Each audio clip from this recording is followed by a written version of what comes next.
One of the unfortunate things about living in the world is that when you have goals, there will be obstacles. And those obstacles can often come in the form of other human beings, the doubters, the haters, and sometimes the friends and the family that just don't want you to get hurt or don't want you to change.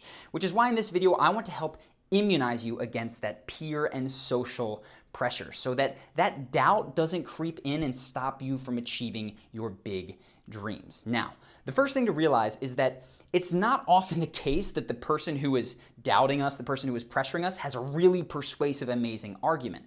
What is often the case is that we haven't gotten clear on our own values, and we actually just use them as an excuse for doubting ourselves, which is why it's so important to get crystal clear on the things that you think are important. You need to write this down, and the best question that I know of to get clear on your values is this one. Do this at the end of the video. When you're 90 or you're 100 years old and you are looking back at your life and all the amazing things that you did, what do you want to see? When especially you're looking back at this time period in your life, what would you like to say? Would you like to say that that was a time period in my life where I conformed, where I followed what everybody said, I took the safe path and just kind of played it safe? Or do you want to look back and say, no, that was the time period where I struck out and followed my dreams, and whether or not it went perfectly, I found out if that was something that I was capable of doing. I learned a ton. Now, I hope and I think that you're probably with me and that it's the second one. But when you do this, a lot of things will become clear to you. And I actually did this many years ago.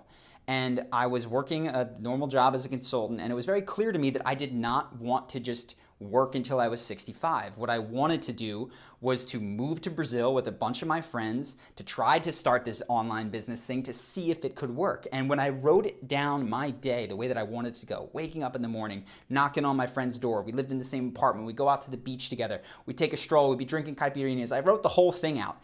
When I got clear on that, it was so motivating that when anybody would come up to me and say, Char, you're crazy, you're going to quit your job, you're going to try to start this online business, it didn't faze me because I didn't value the security of the job in the same way that I valued pursuing this dream because I'd gotten clear on it. So take this time. This is so critical, not just for this topic, for everything in your life.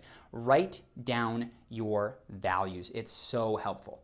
The second thing that you're going to need to do is to realize that there isn't a human being that I know that is immune to social pressure. We all are adjusting and reacting based on the people around us, which is why the answer is not just to say, hey, nobody can influence me. It's to build, that is an ambulance. I'm going to keep going because this is one take though.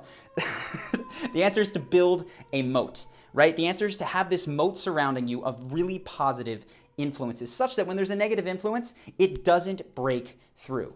Now, the important thing to realize here is that if you're like me and you want to be an entrepreneur, you're not necessarily surrounded by other entrepreneurs. So your first influences inside that moat are going to come from books, audio tapes, and video.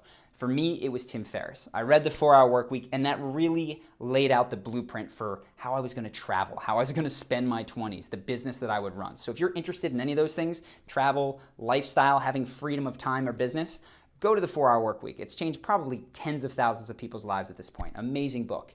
If you're interested in social stuff, hopefully this channel is helping you to really improve your social skills.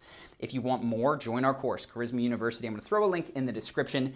The important part is you want to refer to this probably daily. Right? In Carisma University, we have an action guide that is for 30 days. It tells you exactly what to do. I would reread The 4-Hour Workweek. You need that influence in your life day to day because you're getting so many bad ones from everybody else. There's a 2B to this, which is you can't just have your little moat built with authors and dead people, right? It's not going to work for you. Or YouTube people like me who are hopefully at the time of this filming still alive.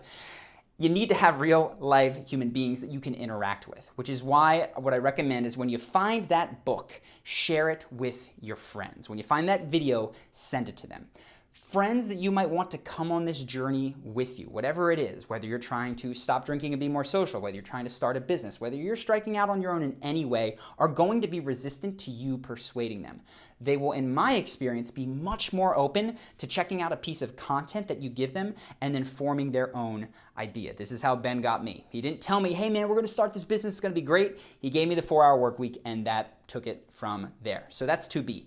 Get someone else on your team. Start with your current circle, and if you can't get that, go to meetup.com, go to Reddit. There's a subreddit and a meetup for literally everything. So The third thing, and I've mentioned this, is that you need to make progress every single day. Like I said, influences are bombarding you from all angles all the time. You have to find a way to schedule into your day some sort of reading, some sort of video, some sort of conversation with a person that is going to make you not feel crazy. And Ben and I luckily lived together when we were starting our business.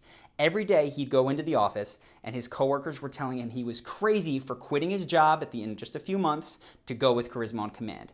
But then he'd come home and we would laugh about how they couldn't see what we saw, that we were going to Brazil, that it was going to be awesome. You have to find a way every single day to refresh yourself against those negative influences, or else they will start to seep in. So that is how you inoculate yourself. What I want to teach you now is how to deal with it when inevitably that doubter comes up to you and says, hey, you're doing this wrong, or tries to pressure you. And that may happen for you over the holidays from a well-meaning aunt, uncle, mom, or dad. In this case, be kind, smile, but there's one phrase that I have found just puts an end to this conversation, and it's this. After they've told you the ways in which you change, you say, well, you know, it's a good thing that you get to make decisions for you and I get to make decisions for me. Because if it was the other way around, it sounds like we'd both be really unhappy. And I talked about this in another video, which I'll link to. But what this does is very subtly say, hey, make your own decisions, I'll make mine. That's how it's going to work. And also, as much as you don't approve of what I'm doing, I also don't want what you have. I'm just not shoving it down your throat. And people get that and they back off very quickly.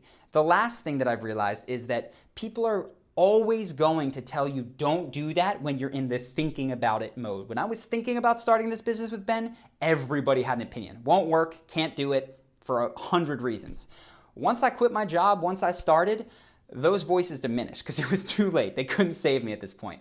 So if it's something that isn't dangerous, this is a Tim Ferriss-ism, if you will, from 4 Hour Workweek, there's very few things in your life that are not recoverable. So just go for it. If you decide that it's a stupid idea, that it was a failure, you can almost always work your way back to the previous position you were with a little bit of time, a little bit of money, and perhaps a little bit of begging for your old job back. But you will not, if you continue your whole life waiting for the perfect opportunity, find it. So just give it a try.